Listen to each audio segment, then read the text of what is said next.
Assalamualaikum warahmatullahi wabarakatuh.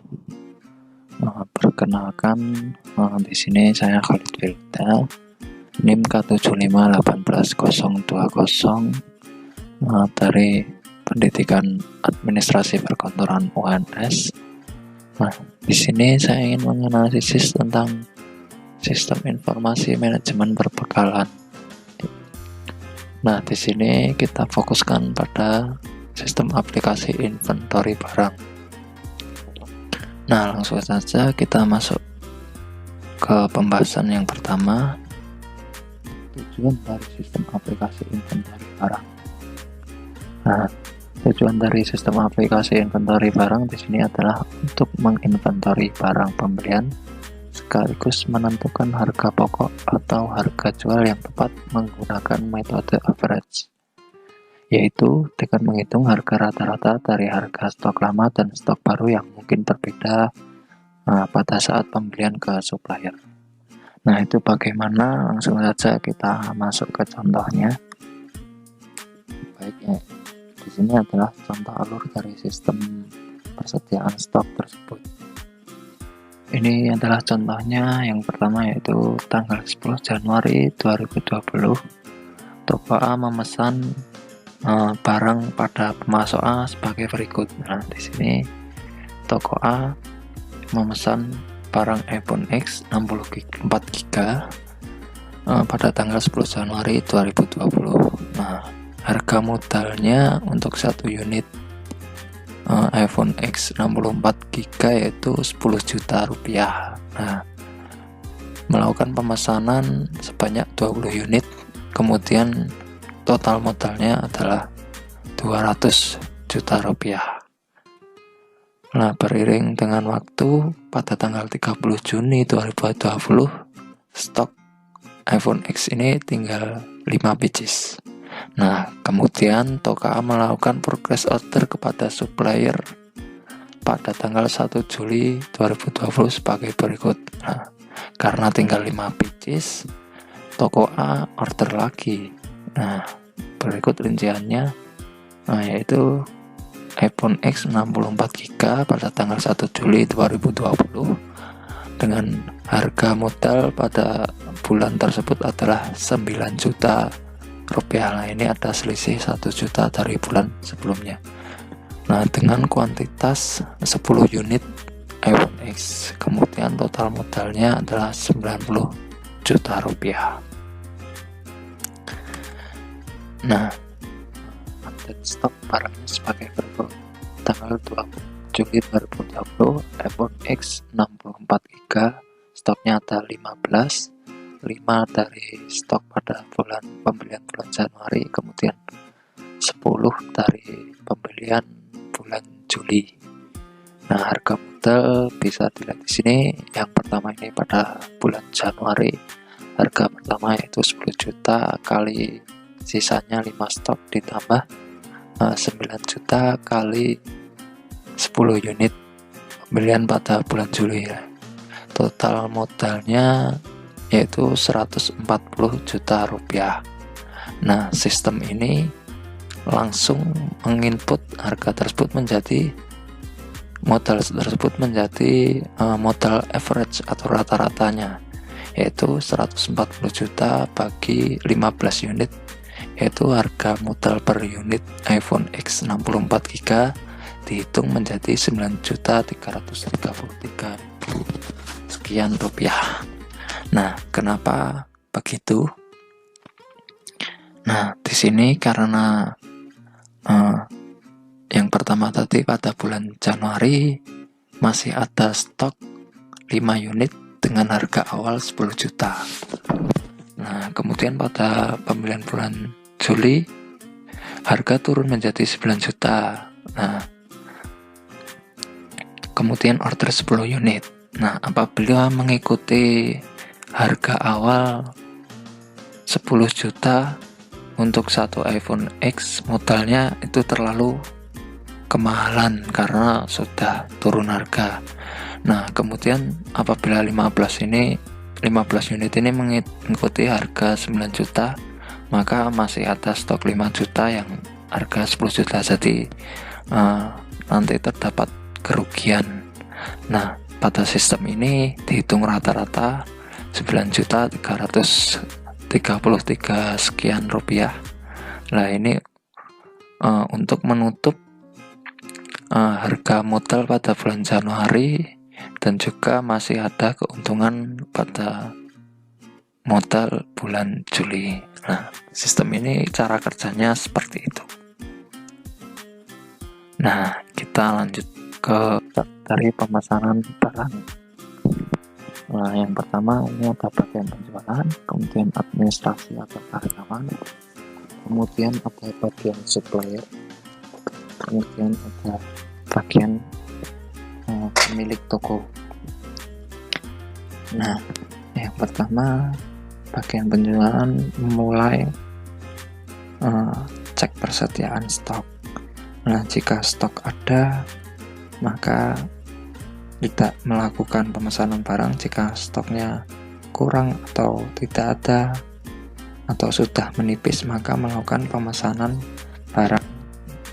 Yang pertama yaitu administrasi, melakukan pemesanan barang, kemudian menentukan supplier dan jumlah pesanan. Nah, selanjutnya kemudian membuat surat pesanan. Nah, surat pesanan ini kemudian dikirimkan kepada supplier. Supplier menerima surat pesanan, kemudian mengecek pesanan dari toko A. Nah, jika supplier mempunyai pesanan, maka akan diproses. Nah, jika tidak punya stok, maka akan menghubungi administrasi dari toko A tersebut. Nah, di sini lanjut kita asumsikan bahwa pesanan ada, kemudian supplier melakukan transaksi penjualan, kemudian pembelian pada administrasi, karyawan membeli pada supplier, kemudian mencetak faktur dikirimkan kepada bagian administrasi, kemudian cek pesanan, apakah pesanan sudah sesuai atau belum. Kemudian jika barang dalam kondisi baik, maka dilanjutkan, jika tidak, maka akan dikembalikan ke supplier. Nah, jika barang baik, maka transaksi pembelian dilakukan, kemudian bagian administrasi membuat laporan, kemudian laporan dikirimkan kepada pemilik toko. Nah, kemudian selesai, tinggal menunggu barang datang. Nah, demikian itu flowchart dari pemesanan barang. Kemudian lanjut pada di sini pelanggan memulai membeli dari toko A. Contohnya pelanggan toko elektronik C memesan barang dari toko A tersebut, kemudian membuat surat permintaan barang, kemudian surat dikirimkan ke bagian administrasi toko A, kemudian bagian administrasi membuat data penjualan barang yang disampaikan kepada bagian penjualan, kemudian bagian penjualan mengecek stok. Nah, jika tidak, akan menghubungi pihak administrasi untuk dikonfirmasi ke pelanggan. Nah, jika stok ada, bagian penjual langsung menyiapkan barang, kemudian dilanjutkan oleh bagian pengiriman melakukan pengemasan barang, kemudian dilakukan pengiriman, kemudian dicetaklah faktur pengiriman barang, kemudian faktur tersebut diberikan kepada bagian administrasi dan juga bagian pelanggan. Nah, pengiriman tadi dilakukan langsung kepada pelanggan. Nah, bagian administrasi setelah menerima faktur tadi membuat laporan penjualan. Nah, laporan penjualan disampaikan kepada bagian penjualan untuk diupdatekan data stok pada sistem tersebut. Kemudian juga laporan penjualan disampaikan kepada pemilik toko. Nah, tersebut adalah flowchart pembuat penjualan barang dari toko A. Adalah hierarki dari aplikasi dari sistem aplikasi inventory. Nah, yang pertama itu ada master, kemudian ada pembelian, ada penjualan, ada histori transaksi, kemudian ada laporan, ada pengaturan. Kemudian setiap subsistem terdapat bagian subsistem yang lainnya. Seperti master, itu ada bagian subsistemnya barang, satuan, pemasok, kemudian pelanggan. Kemudian di bagian pembelian ada purchase order pemasok, delivery order pemasok, dan retur pemasok.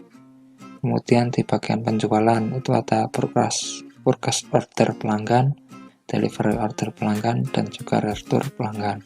Kemudian ada histori transaksi dari seluruh transaksi yang dilakukan. Kemudian juga ada laporan ini ada laporan transaksi dan laporan stok barang.